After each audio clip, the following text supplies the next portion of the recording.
Congresso Nacional está de olho nas fake news.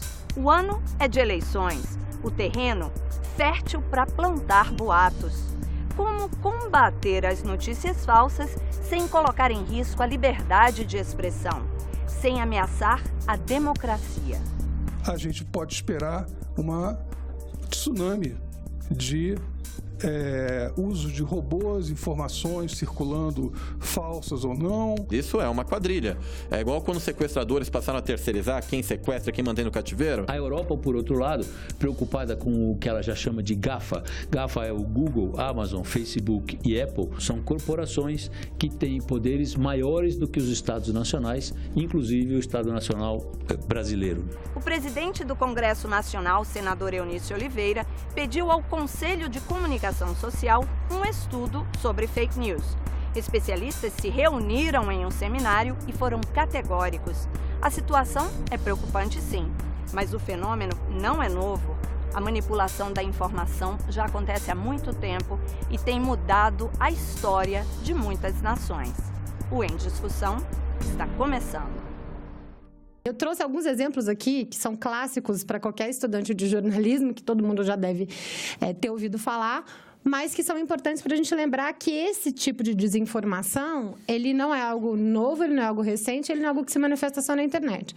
Manipulação, edição do debate Lula e Collor, né? Coisa mais... todo mundo está cansado de saber. Você manipula, você edita um conteúdo e isso continua acontecendo. Recentemente, a gente teve parlamentares que foram obrigados a processar, inclusive plataformas pedindo direito de resposta por vídeos que foram editados e que distorceram completamente uma fala pelo fato de terem sido manipulados. Descontextualização. A gente pode falar que a venda de um produto aumentou 100%, e isso pode ter significado aumentar de 1% para 2%.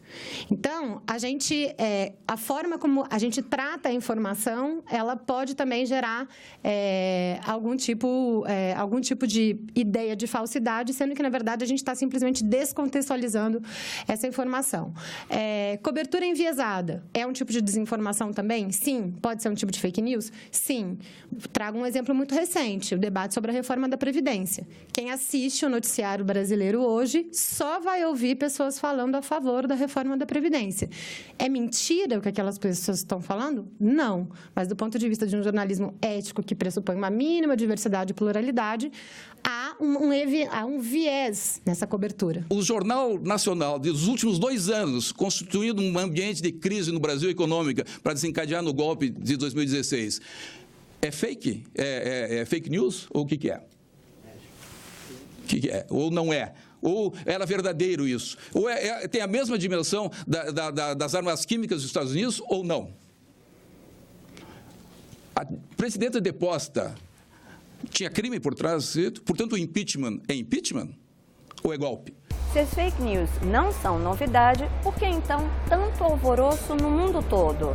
É que nunca antes na história da humanidade, tanto conteúdo foi produzido e disseminado por tanta gente. A comunicação fugiu do controle dos poucos grupos de mídia tradicional. Notícias mentirosas espalhadas com rapidez pelas redes sociais podem, por exemplo, ter influenciado a eleição de Donald Trump, a saída da Inglaterra da União Europeia e até mesmo estimulado o suicídio entre adolescentes. A baleia azul começou como fake news. Quem de vocês nunca compartilhou algo que vocês achassem que era uma fake news, mas que vinha ao encontro do que vocês pensavam? Se nós sairmos aqui na esquina e perguntarmos quem é o dono da JBS, provavelmente as pessoas dirão que a família Lula está envolvida. Quer dizer, isso é uma fake news que ficou, por mais que se desminta, por mais que se discuta, isso está no imaginário coletivo. Então, a pesquisa da USP, que mostra que 12 milhões de brasileiros, uma pesquisa recente, 12 milhões de brasileiros propagam, por isso eu fiz a pergunta, propagam fake news sabendo que são fake news. A mesma pesquisa da USP diz o seguinte, que se você considerar que cada um pode ter 200 seguidores, isso dá praticamente a população brasileira.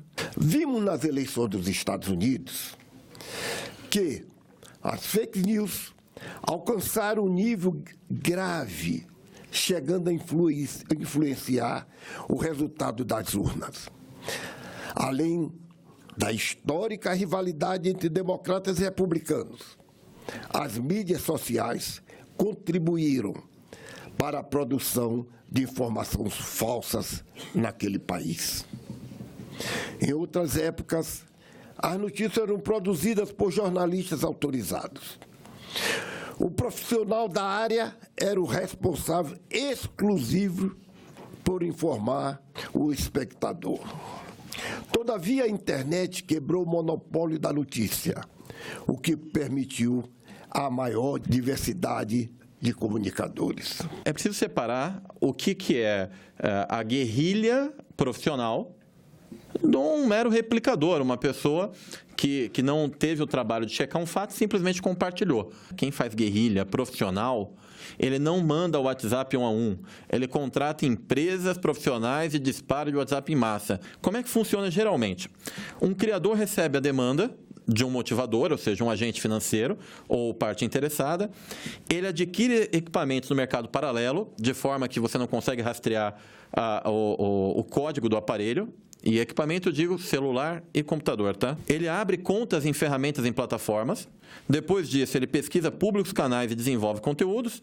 E desenvolve um ambiente de hospedagem que onde, efetivamente, você vai colocar notícia falsa. Ele tem que ter uma casinha, ele tem que ter um site. Aí você tem o hospedeiro que vai lá e simplesmente deixa esse conteúdo todo ativo. Ele passa a não ter contato mais com o criador. Isso é como se fosse uma quadrilha. Eu estou deixando isso claro para vocês. Isso é uma quadrilha. É igual quando os sequestradores passaram a terceirizar quem sequestra, quem mantém no cativeiro. Isso é fake news hoje. Esse é o tipo de fake news que bagunça uma eleição. Não é o do usuário comum. Por isso que eu separo ele. Depois disso, você tem o disseminador, que é aquele que dissemina o conteúdo usando perfis falsos. Ele impulsiona usando o cartão de crédito pré-pago, que você compra em qualquer lugar do mundo. Você vai no Canadá, vai na Inglaterra, compra um cartão de crédito na banca de jornal sem nenhuma identificação. Logo, você não vai pegar o cara, né, obviamente, pelo fator do impulsionamento. E ele envia o conteúdo para o serviço de e-mail e o WhatsApp. Então, essa é a mecânica geral de uma fake news profissional. Eu não tenho como medir o tamanho de um fake news. Muito desses fake news circulam dentro do dark social, que é o WhatsApp, que não tem, de fato, como você saber o tamanho disso. O que eu posso dizer é o seguinte, quando a gente faz uma matéria desmascarando, derrubando um fake news desse ou uma matéria mentirosa dessas, em geral, a matéria que a gente faz dizendo que aquilo é mentira está entre as 5 mais lidas do dia, entre todos os assuntos, incluindo aí celebridades, esportes, qualquer tema. Não tem jeito. O que a gente tem que escolher é o que tipo de fake news nós vamos combater. É muita informação, muito dado. No ano passado, foram produzidos no mundo 93 bilhões de twitters.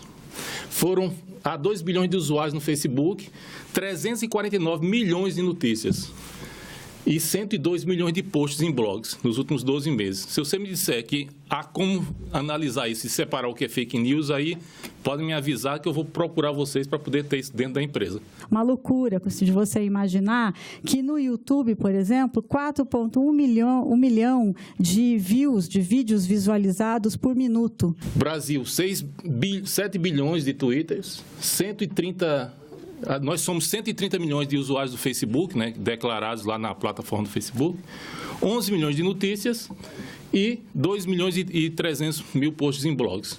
Com números tão grandiosos na produção de textos e imagens, especialistas alertam que não dá para combater as fake news sem responsabilizar Google e Facebook. Elas lucram muito com esse mercado. A gente tem que ir atrás do dinheiro, como nos filmes policiais. Quem é que está ganhando dinheiro com isso? Né? Essas pessoas que estão ganhando mais dinheiro, elas não têm responsabilidade nenhuma sobre a imensidão, sobre as fazendas de robôs, sobre as quantidades de fake news que são produzidas diariamente nesse momento enquanto nós estamos aqui. A responsabilidade de Google e Facebook é zero. Ninguém, além do Facebook, diz o que é que vai ser exibido na minha timeline. A partir desse momento que há uma interferência direta da empresa, dizendo o que você vai ver, o que você não vai ver, isso faz dela responsável. Na realidade, quando há um fake news, a empresa precisa se defender. Para onde é que ela vai? ela vai para o Facebook se defender. Então, o Facebook é remunerado de uma ponta e em outra aqui. Hoje, a internet não é o maior vilão da disseminação de fake news. Pelo contrário, a internet é a mais revolucionária ferramenta de democratização da informação, da checagem de fatos, da possibilidade de diferentes versões, pontos de vistas, interpretações sobre um mesmo fato chegarem até cada um de nós. Muitos dos chamados produtores de fake news, como atestamos na entrevista com Christian, que era um menino da Macedônia, lá em Veles, na Macedônia, não têm qualquer motivação ideológica. São de famílias em condições financeiras precárias, em países de altíssima taxa de desemprego entre jovens, que viram apenas um mercado inexplorado e rentável de curtidas, compartilhamentos e acessos que geram grana através de publicidade. Aí, abre aspas, quem mais lucra com as fake news ainda são as corporações. Facebook, Google querem vender publicidade e precisam de cliques. Ficam com mais de 70% do lucro de que geramos para eles em acessos, resumiu com clareza Christian, que é esse jovem garoto macedônio. A gente precisa acabar com essa história que o Facebook e o Google são empresas de tecnologia, eles são empresas de mídia, eles faturam publicidade. O Facebook faturou até setembro, faturou 27 bilhões de dólares no mundo. Você é bastante otimista, vou dizer que eles, no Brasil, eles faturam 2,7 bi de dólar. O Google vai faturar este ano 100 bilhões de dólares no mundo. Vai faturar aqui no Brasil 10 bilhões de dólares. Então, eles precisam ter a corresponsabilidade de fazer isso. Houve um levantamento do Financial Times, dizendo assim, quanto o Facebook precisaria gastar para combater fake news, que os analistas de mercado estimando. Ele precisaria gastar por ano $1 bilhão. Eu lamento aqui que algumas das principais plataformas digitais não puderam participar do evento, apesar de convidadas. O Facebook propôs uma ação declaratória de constitucionalidade no Supremo Tribunal Federal. Não foi ele, foi a CESPRO, mas menos de uma semana depois ele estava como amicus curiae e basicamente essa ação tem a digital dele. Essa ação declaratória de constitucionalidade, que é a DC 51, ela está sob a relatoria do ministro Gilmar Mendes e basicamente o que o Facebook está pedindo, ou que a CESPRO está pedindo, é que se declare constitucional o chamado MLAT, que é o tratado que tem entre o Brasil e os Estados Unidos para troca de informações ou provas. As informações que o Brasil quiser sobre postagem, sobre mensagens, os senhores vão ter que mandar via Ministério da Justiça, depois Itamaraty, depois Embaixada dos Estados Unidos, depois Judiciário americano. Basicamente, 2 anos, 3 anos. Os senhores imaginam isso? Se o ministro Gilmar ele deferir essa tutela antecipada, nós corremos o risco de termos, em parte, um caos na eleição que vem. O risco que nós temos é o seguinte: a Justiça Eleitoral ou um candidato ou coligação venha com a ordem judicial para retirada de conteúdo, ou mesmo para identificação de usuário, ou mesmo para conteúdo de mensagens, e as empresas todas digam, não, nós vamos cumprir agora o MLAT. Nós vamos cumprir agora a legislação americana. Por isso que eu estou alertando aqui o risco ou a bomba relógio que é essa ação declaratória de constitucionalidade. O FCC, Agência de Comunicação Americana, por causa da mídia digital, eliminou inúmeras barreiras de propriedade cruzada que havia nos Estados Unidos, considerando a existência, então, desse novo ambiente. A Europa, por outro lado, preocupada com o que ela já chama de GAFA, GAFA é o Google, Amazon, Facebook e Apple, colocam em risco vários aspectos da mídia plural no âmbito europeu, e os conflitos do GAFA com as autoridades da Europa, seja do ponto de vista fiscal, do ponto de vista concorrencial, do ponto de vista de exercício da liberdade de expressão e do pluralismo, são inúmeros. Esses conflitos são importantes e devem ser, para nós, um tipo de orientação, um ponto de iluminação da reflexão sobre a magnitude que o GAFA tem na vida do ser humano sobre a face do planeta hoje. São corporações que têm poderes maiores do que os Estados nacionais, inclusive o Estado Nacional brasileiro. Essa pesquisa aqui, que é recente, foi feita em 4 países, Estados Unidos, Brasil, Reino Unido e França, e essa pesquisa aponta a confiança que as pessoas têm nos veículos de comunicação que estão aí estabelecidos, como o rádio, como a televisão, que compõem o setor que eu represento. Ele é fiscalizado, ele paga seus impostos, ele responde civil, criminalmente, tem o direito de resposta. Enfim, a todos que se sintam, né, atingidos por uma notícia veiculada pela radiodifusão e também pela mídia impressa e pelos sites de notícias que estão aí estabelecidos dentro das regras postas no país, a total confiança. E aí vem a credibilidade.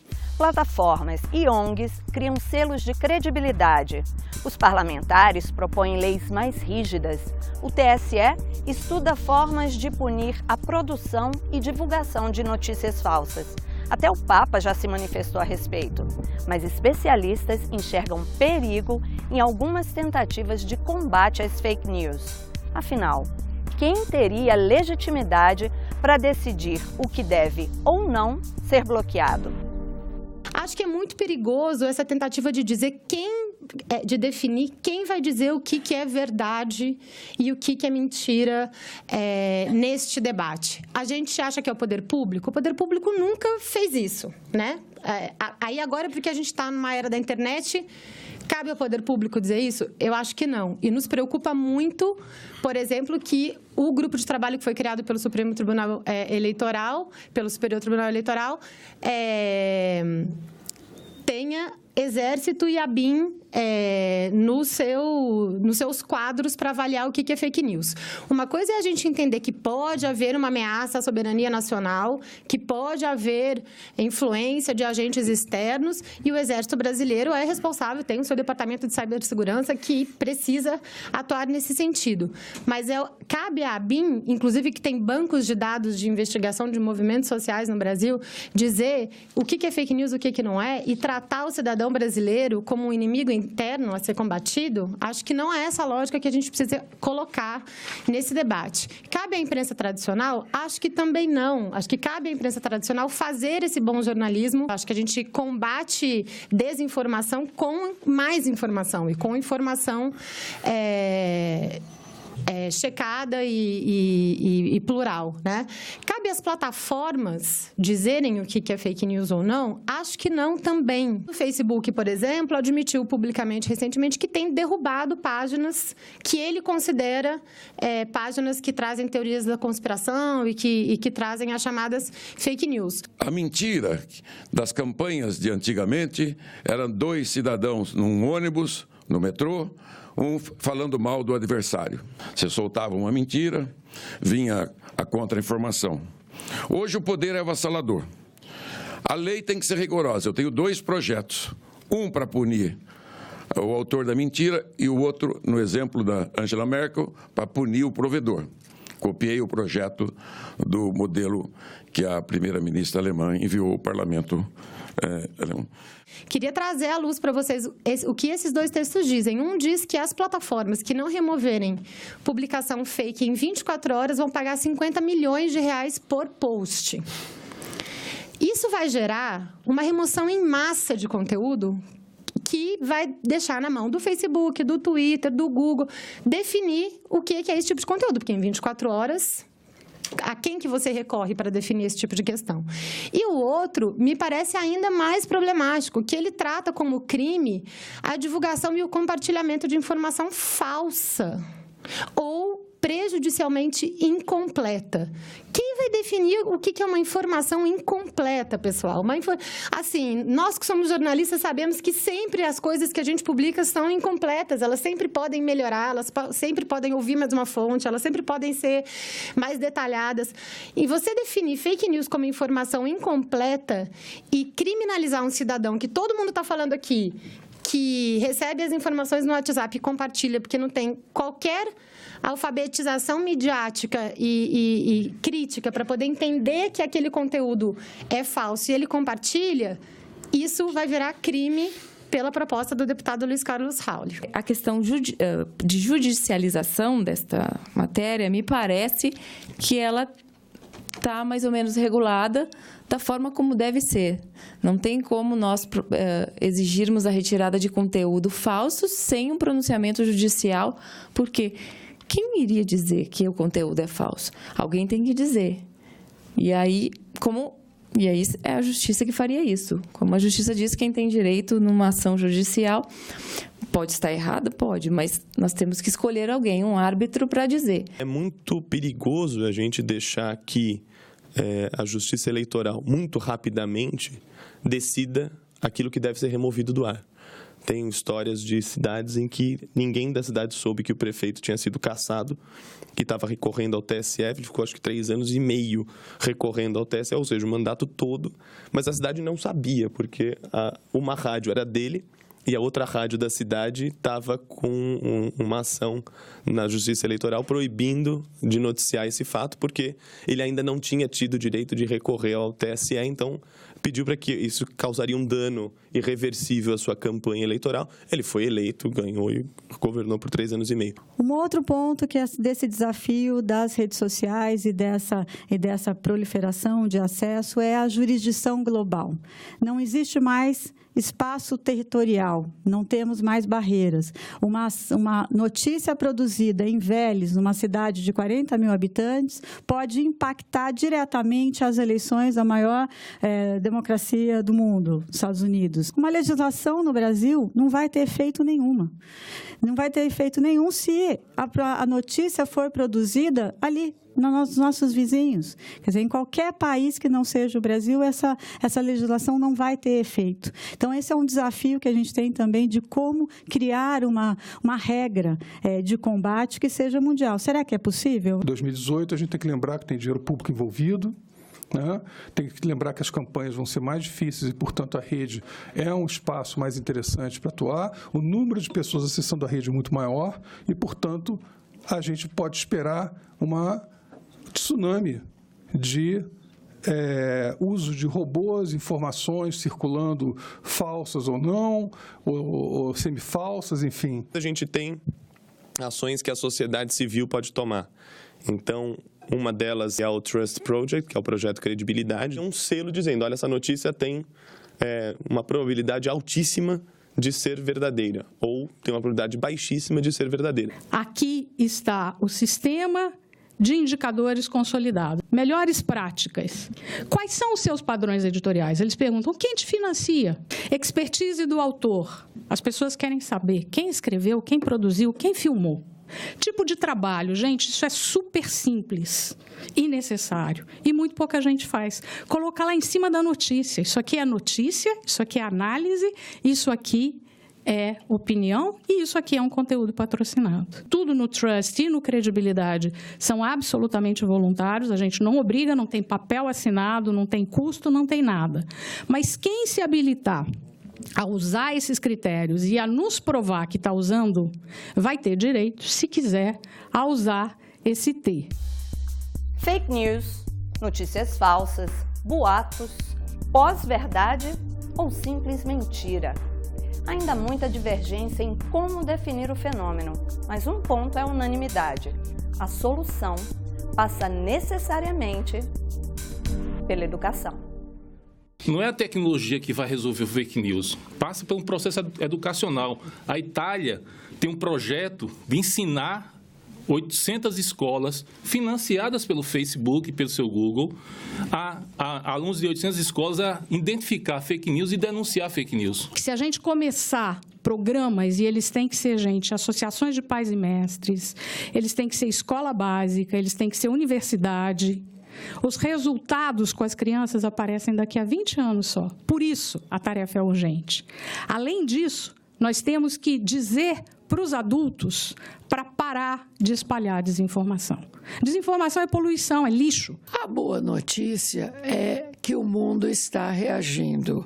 Quer dizer, a gente já, um exemplo é a gente aqui discutindo, no mundo inteiro está se discutindo, e há já alguns ganhos de causa que a gente encontra em vários setores da sociedade. Seja cético com as manchetes, olhe atentamente a URL de onde vem a notícia, investigue a fonte, confira as datas da divulgação da notícia que você está recebendo.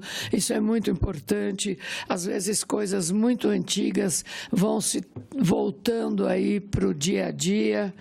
Verifique as evidências e busque outras reportagens que comprovem aquelas afirmações. Temos que assegurar que qualquer medida ou quaisquer medidas que sejam tomadas para coibir a disseminação de notícias falsas ou conteúdo fraudulento tenham como objetivo evitar casos de calúnia, de difamação, não afetem a liberdade de expressão. A liberdade de expressão, ela é garantida e o Conselho é um guardião da liberdade de expressão. Nós jamais iríamos aqui patrocinar nenhum tipo de medida que vá restringir a circulação de conteúdo, a própria liberdade de expressão individual. O grande problema nosso não é exatamente isso, mas são as notícias produzidas no anonimato e que usam das franquias da liberdade de expressão para atacar as pessoas. Você pode assistir a íntegra desse seminário pelo nosso canal no YouTube. Este programa fica por aqui, mas fique ligado porque a gente traz sempre os temas mais quentes que estão em discussão no Congresso Nacional. É um jeito muito fácil e prático de aprender sobre um assunto. São 27 minutos que resumem horas de audiências públicas com especialistas de renome nacional. Os nossos programas estão sempre disponíveis no nosso canal da TV Senado ou pelo YouTube. Obrigada pela companhia e até o próximo Em Discussão.